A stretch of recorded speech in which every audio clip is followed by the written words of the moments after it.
recording, yes.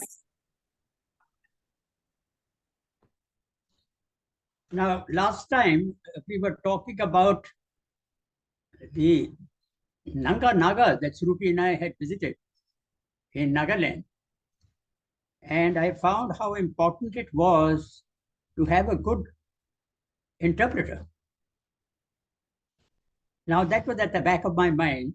And if you recollect, I told you a little earlier about the Sumradongchu and Wandong incident when a Chinese company attempted to shoo us away and capture the Longrola ridgeland south of the McMahon line, according to us. And we sort of faced off on that part. And there was a Chinese brigadier who came and threatened one of our captains to get out from there. And he got a burst of machine gun fire above his head and he went rolling back. And he reported all this business. They threatened to use nuclear weapons, and we gave an appropriate answer. And when he reported this back, I think he didn't he didn't cause much of a acceptance of his actions by the Chinese. So the Chinese foreign minister raised a point to our foreign ministry in Delhi to say that that brigadier's meeting was not good enough, and we have to have a meeting at Major General level. So they requested us to arrange this meeting at an appropriate spot on the McMahon line. So we selected a place called the Bumla Pass. Now, when I described earlier the 1962 attack by the Chinese, they came across what is known as the Bumla Pass. The Bumla Pass is about 15,500 feet high. And you know, the Great Mountain Range, as luck would have it, at this particular spot, becomes a very flat piece of terrain. We've got all sorts of protrusions of, let's call it hillocks, at that massive height. And there's a very easy pathway from Tibet onto us or from us onto Tibet. And the Chinese had used that to capture Tawang, and because of our poor leadership at a high level, at the general level, we all ran away from them. And the only appropriate and acceptable military defensive actions that we took were in Ladakh, where we gave the Chinese a very bloody nose. But in Northeast Frontier Agency, as it was called, and we did not have a good showing. So I found, I mean, I was a major general when this happened. I was a student at the Staff College. I was a lieutenant, and not student.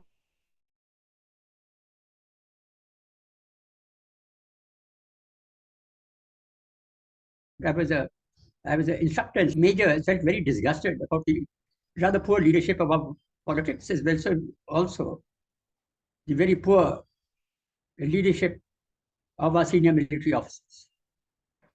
And now, remembering all this, I decided to hold this meeting at the Bumla Pass. This is where the Chinese headquarters. And we went there and I examined this place. It's about 15,500. A flat piece of terrain. I said to myself, a whole 2 armored brigades can get across from here, either way. And we had a few areas there. So a little on our side of this Bumla Pass, we arranged a meeting. And the Chinese accepted this. And so date was fixed. This was in 1987, toward the latter half of 1987. And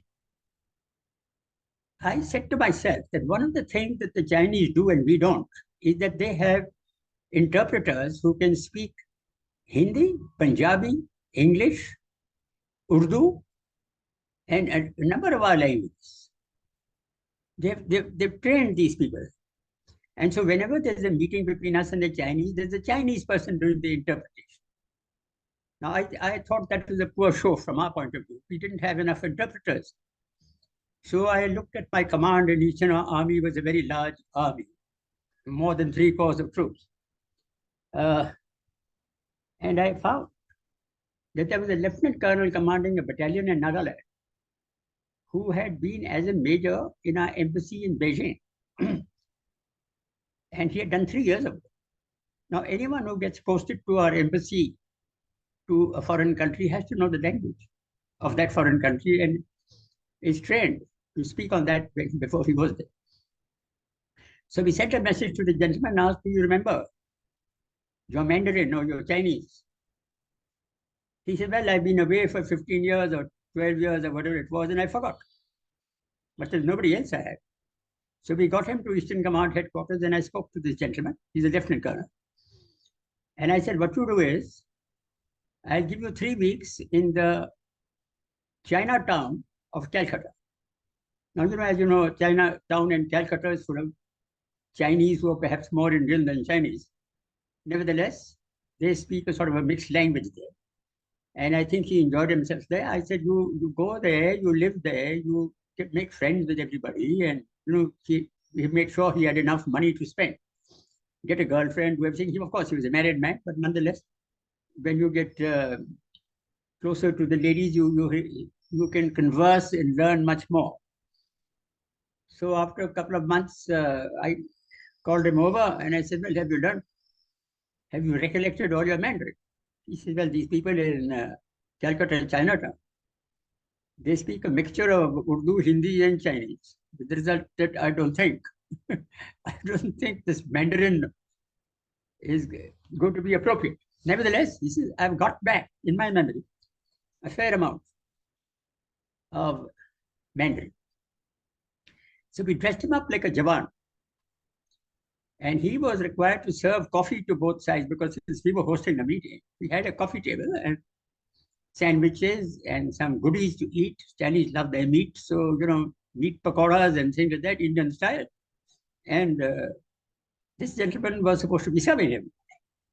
So he was going around giving coffee cups and things like that. And, he had that Jawans wear a very ugly looking cap which sort of hides the face off. So he was wearing that low over his eyes. And we had instructed him to note down any important point that the Chinese were discussing in Mandarin amongst themselves while the meeting was on. And I had one of my Major Generals, GOC5 did, the chap called Major General James Singh. I've spoken of him before. And he was requested to be from our side, the man in the conference. And he had his staff, and so on. So when the discussion took place, the Chinese used to discuss certain things amongst themselves. And this guy, our so-called lieutenant colonel, would be serving coffee and things, and he quietly note down on a piece of paper what they're saying and what they're worried about, and give those checks while serving coffee to our Major General on our side. So literally it came to a scene where he knew what we were thinking and he knew what they were thinking. Under these circumstances, he used his wits and I think impressed the Chinese that you guys better lay off from our borders here because we are very well defended. And if you carry on like this, then we're going to attack you and you're not going to like it. And, a slight reverse by the Chinese will create a very poor reputation for your very mighty country. And they got a little concerned about this. And we had a television crew, with a video camera, who was recording everything. So the whole meeting, and when this conversation was taking place, and as I saw the video myself, it's about a 2 hours or 2.5 hours video. But you can see in certain areas when certain discussions are being taking place and our side is threatening the Chinese, they became very concerned and worried. They were literally sweating in their pants. Now we recorded all this. And when I reviewed all this in my headquarters in Calcutta, I selected 10 minutes of this video which showed the Chinese getting very worried about the Indian side. Now, why I did this was that there was an Army Commanders Conference that October, I think, later on in October at Army headquarters. Now, these army commanders' conferences are such that they're held twice a year by the army chief, calls all the army commanders for a briefing and also for an operational discussion. But every second year or so, the prime minister comes and the commanders' conference of the Navy, Air Force, and Army are put together in a hall, in a hall in the South Block. It's room number 126 if you're interested. It's a large hall and can seat a large number of people. And there's a stage and there are acoustics available and facilities for projection of videos and things like that, the screen and all that sort of thing. So when I came for this Army Commanders Conference, I carried this video clip of about 10 minutes. Because ever since 1962, my feelings were that the bureaucracy and the politicians of India were very afraid of China. You know, for many years, after the operation took in 62, but for almost nearly 20 years, we never went back into the Northeast Frontier Agency area, which had been occupied and then vacated by them. The Chinese had almost come to the plains of the Brahmaputra Valley. But then, after achieving all that and seeing the Indian army run away from there, they went back. There were a lot of discussions amongst our think tanks and amongst our military staff colleges and other places as to why did they go back. And we came to the conclusion that they went back because Mao Zedong realized at that time he was the boss in China, that he didn't have the logistics or the capability of maintaining that position if India got together. Secondly, as I described to you earlier, the reaction in India of this so-called Chinese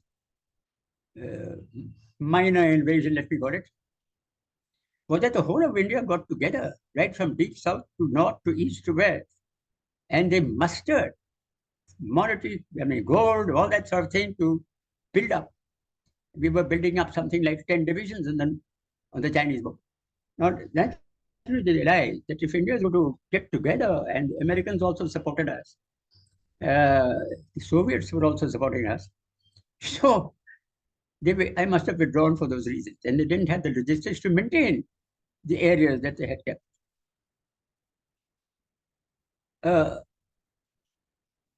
When General Krishna Rao became the chief, around about 1979-80, he instructed the army to go back into these areas, and we went back. It was vacant. I mean, the enemy was not there.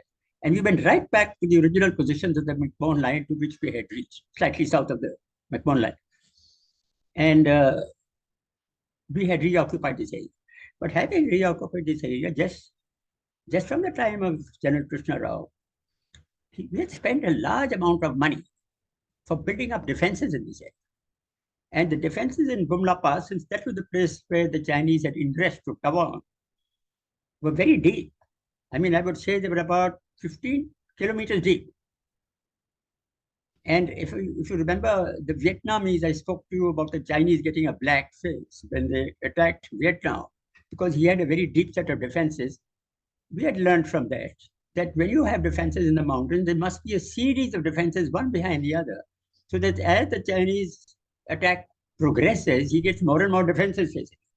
So a large number of operational works had been done and the defenses had been done. Many of the rear defenses were not occupied. But the idea was that if there's an attack here, we could get more troops into this area and occupy these ready-made defenses in depth. So we got all this. Now, we were very confident this. I walked over the whole area and I met the generals and the brigadiers, and they were very highly motivated. And I was trying to get tanks into that area because I felt that terrain was very good for the utilization of tanks. Difficult to get up there, but once you get up there, it's an easy ingress into the Tibetan plateau. So I had posted a couple of armored corps brigadiers also into that area to command infantry brigade, and they were very confident of handling the show. So with that confidence, when we ran this meeting, I think our general there was very confident, and the Chinese were not very confident. They were trying to, what shall I say, close the issue, but we had no interest in closing the issue. We were aggressive. So I took this 10 minutes clip to Delhi and I spoke to the cabinet secretariat. The cabinet secretary was a gentleman called Deshmukh. He was the cabinet secretary at that time. I said it to him and to S.J. Singh, who was the foreign secretary. I said, look, I've got this clip. And you bureaucrats are so afraid of the Chinese and so afraid that if you do something wrong, the Chinese will come and capture India or something like that. I said, that's not going to happen. So I would request you tell the Prime Minister that I've got a clip of this meeting that we've had in the Bumla Pass with the Chinese people. They had a Chinese Major General on the opposite side. And I'd like to show it. It's going to take 10 minutes. But when I came to the army headquarters, I got instructions from the army chief to say, you have no business to show any television or any television clip here. So I was instructed, you will not shoot. That's fine. That's all right. But I was ready nonetheless. So Prime Minister Rajiv Gandhi came and he addressed the conference, etc. And after he had spoken, before he handed over to the Army chief and Navy chief and the Air Force chief to say their bit, he said, but before I continue, I'm told that the Eastern Army commander has got a clip of this meeting at the Bumla Pass. And so if you're ready, I'd like to see that. So I was ready on the quiet. So within a few minutes, we set up a screen and put up the video thing and we showed this 10 minutes clip. And this 10 minutes clip, I would suggest, greatly raised the morale of both the bureaucracy and the politicians in Delhi, who realized that if you are militarily strong, you don't have to worry about the Chinese. You can give them a bloody nose, right? This is what I managed to achieve. After the clip was over, both the foreign secretary and the cabinet secretary came and congratulated me and Eastern Army for firstly having run this defense, despite the views of the government who was wanting us to withdraw, as I told you earlier, and also that we managed to put the Chinese on the back foot, as one might say, in this so-called meeting, and showed aggressive designs in case the Chinese continue to fiddle our border. At that time, the man in charge in China was Deng Xiaoping. Now, I've told you about Deng Xiaoping earlier, the short man, very clever, and he was not liked by Mao Zedong. Mao Zedong had sacked him, in fact, calling him a capitalist roader or whatever. But after Mao Zedong died, he was reinstated by the Communist Party as the president of China. And he is the man who really developed the economy, the industry, the exports, and the military of China. He did a lot of development. So I do think that in his mind, he didn't want any aggression on the borders. He had made a statement, be quiet and quietly build your strength, telling his own Chinese. You don't have to tussle anyone, just become strong, economically and militarily and every way. And that's what he was doing. So that's naturally he wanted peace on these borders, and perhaps that was the reason that we managed to hold this conference the way I have just described. When I came back from this Army Commanders Conference, I was a little peaked because in the Army Commanders Conference, you expect operational briefings and discussions with the other Army commanders about the operational problems that you might be facing, and also because they're your colleagues, and also the advice from the Army Chief as to how to handle various military problems that arise. Now, Eastern Command, we had a lot of problems. We had the Chinese problem, we had the Naga problem, the Mizo problem was quiet, but there were problems in Manipur also. And all this was going on. So I wanted to discuss these things. But, you know, the Army Chief at that time, General Sundari, had run the brass tacks exercise, where he had used actual tanks and things over long distances of 2 armored divisions. With the result, the mileage of these tanks had been excessive. And so a large number of these tanks had got off-road. They wanted engine overhauls and things like that, and changing of tracks and things like that. So in the briefing of the Army Commanders Conference, he only had the heads of various arms and services, like the head of the EME or the head of the ordnance or the head of the Master General Ordnance who looks after ammunition thing, to describe to us how we had brought, after brass tacks, the army back to a good position by maintaining these tanks and getting them ready and all that. Now, I told these gentlemen, I said, I'm not interested in you hearing what you're saying. I want to have some operational discussions. Could you please request the chief? The chief wasn't even present. Could you please request him to come along and discuss with the army commanders without others being present about our operational problems? So I said, if he's willing to do that, then I'll stay. Otherwise, I'm ordering my plane to go back to Calcutta. I don't want to hear all this nonsense of how good you guys are in maintenance. We have to think of operation. So there was a little goo, as one might say. And anyway, we managed to get an operational discussion with other army commanders present so that we could see what our respective problems was. Because, you know, there's a Northern Army problem, there's a Ladakh problem, there's the Eastern Army problem, there's a Central Army problem, all with China. So they have to coordinate with each other. The lesson here is that, you know, in these conferences, you have to get the brain trust of the army commanders together to decide how you're going to deal with operational problems besides other problems. Anyway, that was the result of that. Now I want to tell you that there had been an incident in Manipur. What happened here was that I had visited Imphal, which is the capital of Manipur. While I was there, and Surupi was with me, while I was there, we found that the Naga hostel had attacked one of our company posts and not only killed 8 or 9 people, but captured something like 135 weapons with ammunition and taken them away. This was an Assam Rifles post. So I was a bit disgusted about this. I set my plane back. I took the plane back to Calcutta to drop Surupi back to Calcutta. Then I came back to this place. And I had ordered the corps commander, who was Lieutenant General Gugi Vora. Now, Gugi Vora had been my second in command when I was commanding my tank regiment. And he's from the very famous Vora family with 3 or 4 generals there. And so anyway, Gugi Vora was commanding the corps, so I asked him to be present. I asked the top man of the Assam Rifles, who was the Lieutenant General, to be present.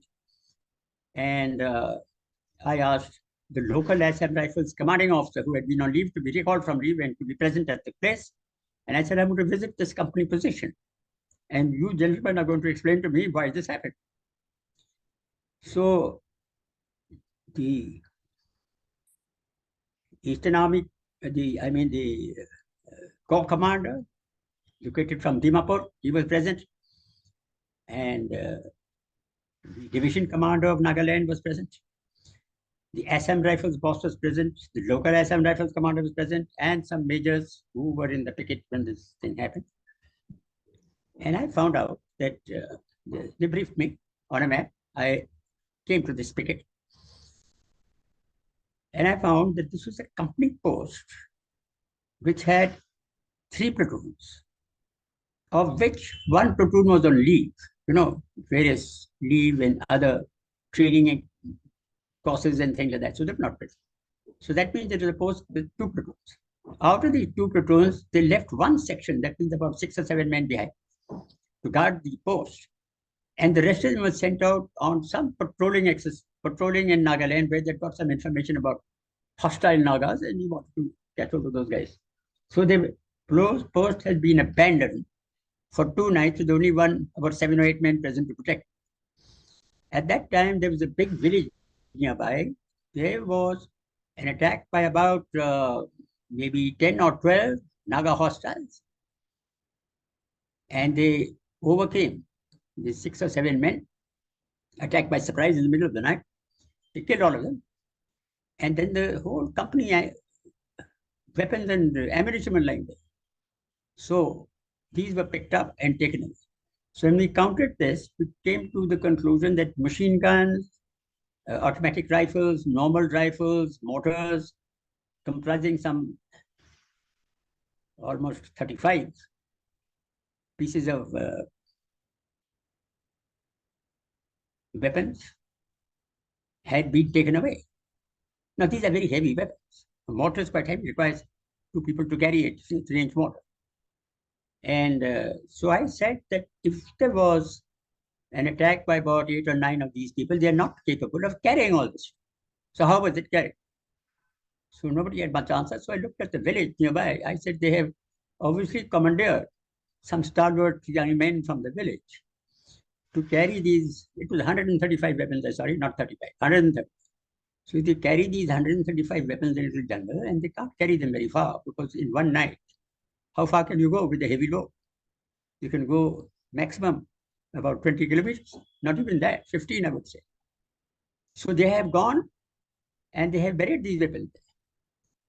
So I asked for a compass. You know what a compass is? Geometry. You put a point here and you can draw a circle. So I put the compass point at the picket, drew a circle of 20 kilometers as per the map scale around the circle. I said, your weapons are inside here. So I said, I'm not going to say anything more. I shall take disciplinary action against a lot of you. But before I do that, I give you 30 days. The weapons are inside this circle. And the guys who carried them are the guys from the village. So get on with it. I want those weapons back.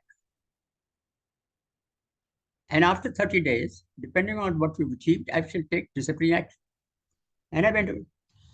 Then when I went to Calcutta, I had a lot of nasty communications from Army headquarters to say, what the hell are you doing about this? You've lost 135 weapons, and what are you in command up to? So I said, well, we are doing something, and now you relax. I've given those people a month, so I'm going to talk to you afterward. Naturally, Army headquarters, military operations, and the Adjutant General's branch, etc., were all wanting answers. And I said, I'm sorry, you have to wait for 30 days. Now, what did the local people do? I mean, what did Dutch chaps do? They went to the village, got hold of these chaps and said, please tell us who are those, must have been at least 20 young men, 20 or 30 young men who carried these weapons in the jungle. Would you please step forward? So they didn't agree that there was any such thing happening. So then I think they got beaten up by the military fellows. They said, you jolly well tell us. Eventually, after a little thrashing in the jungle, about 25 of them did step forward and say, yes, we couldn't help it because they had guns, and, it's not a question of helping it or not helping it. They're all together. And so they helped their own guys. So they said, yes, we carried this. So they said, all right, fine. Now you take us to the place where you buried these weapons. So in the next few days, our patrols were taken to the exact spot where these weapons had been buried. And we got back a whole, out of 135, I think we got back 130. 4 or 5 weapons had been taken away by the underground. All right. So since the weapons came back, I took a more lenient view of the situation. And the commanding officer was sacked, of course, because it was his responsibility in the first place. And the company commander who was responsible for doing that, he was posted out, and some nasty comments made in his confidential report. And barring that, we let it go. Now, this had a development, because if you remember, there was a Jayaprakash Narayan peace movement going on in India. Now, Jayaprakash Narayan is a great man. They believed that the hostiles and, the Nagaland and Manipur were being badly treated by the army. They are Indian citizens, and, they have no means of complaining about the hard action of the military. So they went and inquired over there, and then this peace commission put up court cases. Now, Nagaland doesn't have a high court, so the Guwahati High Court in Assam was responsible to handle the legal case. His complaint was that the villages have been beaten up, all sorts of things. Yes, the army may have lost some weapons. Yes, the army's got some people killed, but that happens in the army. That's what you join the army for, and that's part of your life. But as far as beating up civilians is concerned, it's not acceptable. So the court case was up. And this court case, they had some top lawyers who were trying to uh, force the army to locate exactly who were these people who were in this picket, who went and beat up the local people to force them to bring the weapons back from the jungle. So I was keeping an eye on this case. And when the case had come for the decision stage, we had military lawyers also talking on our side. But you know how military lawyers are, the government has to employ them. They don't want to pay too much. So they pay less and they get lesser quality lawyers. Civil side and the Peace Commission had plenty of money coming from abroad, if you please. And they had plenty of money to get very good lawyers. And, you know, in a law court, it's not what is the truth that comes out. What really comes out is who's the better lawyer, who wins your case. So I saw that happening and I got a little disgusted about it. So I decided to go to Guwahati. There was some other business there. So I went there to Guwahati and I was staying in the MES inspection bungalow. And I invited one of the top one of the top judges there to come and have a cup of tea with me. And he very happily came, and very nice man. And we sat down and we discussed so many things. And I said to him, I said, you know, a case comes to the law court and the judges decide the case according to the way the lawyers have discussed. But I said, think a little deeper on the subject. If Peace Commission people and other civilians who are holier than thou come and blame the army for beating up local people, why are they not considering that 8 or 9 army people have been killed by those numbers? We can put their names up there and you can take a case against them. Second point is that these border areas between Burma and us are very disturbed. There's a lot of terrorism going on there. There's a lot of underground action being taken there. There's a lot of insurgency. If the army doesn't do its job, whatever it is, to try and control this area, these areas will part company with India very shortly. You see? So I said, what would you expect?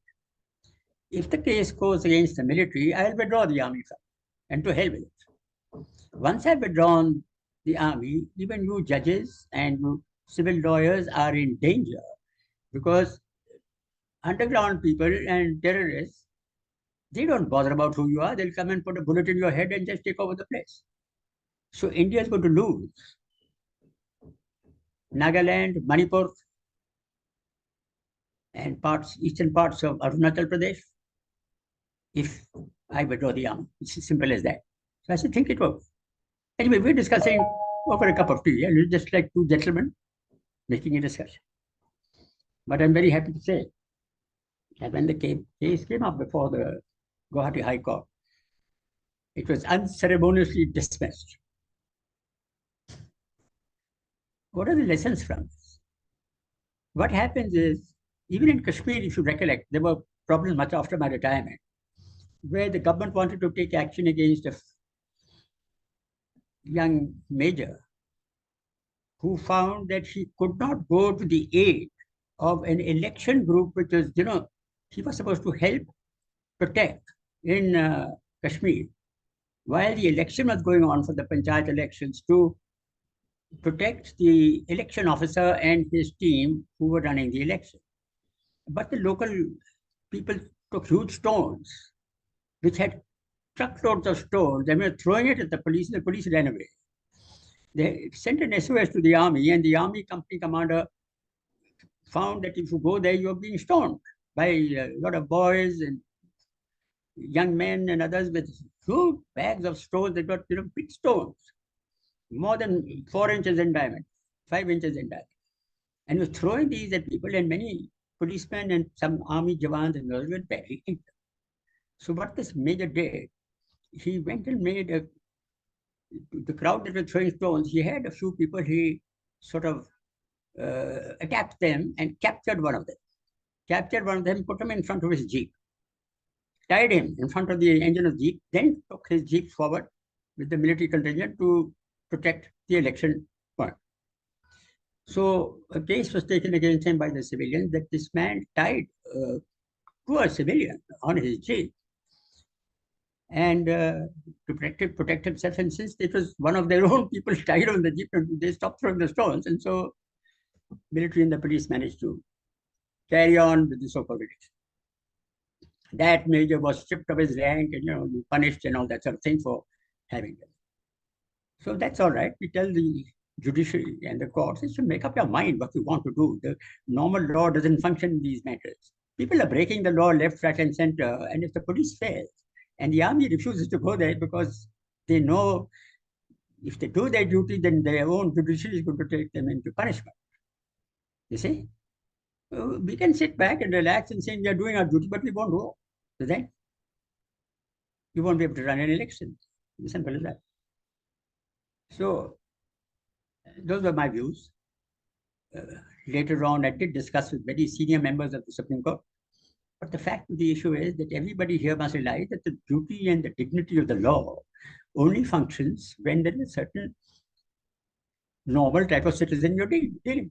But if you're dealing with a criminal or you're dealing with a person who's a terrorist, who's shooting people up or he's throwing stones at you and injuring your people, come on, you've got to deal with it.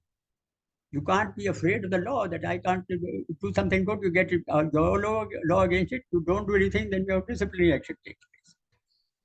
So anyway, in Guwahati High Court, we managed to get these chaps off and outrank Mr. Jayaprakash Narayan. I have the greatest respect for him. The Bhudan movement, he did a lot of things, especially against Indira Gandhi's government, who were criminal in the way they used to ensure only the Congress party should win. All right, anyway, that's one incident that took place. Now, in the matter of, I'll tell you something about the 1971 war. Here, as it happened, after completing the operations in East Pakistan, within 2 weeks, the army withdrew from there. But one of our major generals, he picked up the car of General Niazi, who's the Pakistan commander, and drove it back to Calcutta. Now, this car was a 1971 model, Mercedes-Benz sports model. There are very few of these produced by Mercedes. It's a very low-slung car. It's a small car. It's not a very large car. It's very beautifully designed. So he took a liking to the design of the car and he brought it here. Now our chieftain, Sam Manekshaw, took a dim view of this and told General Aurora, who was then the army commander, to say, come on, just because you won a battle doesn't mean you start stealing people's property and bringing them across in this car. So anyway, since General Niazi had already gone back into the prisoner of war camp, and the Bangladeshis had taken over the whole of the Pakistani assets, whatever they were, the military assets, whether they were vehicles or tanks or trucks or whatever they were. So nothing more could be done about this, but the car was in Calcutta. So what the army commander did is he make it into a staff. So when I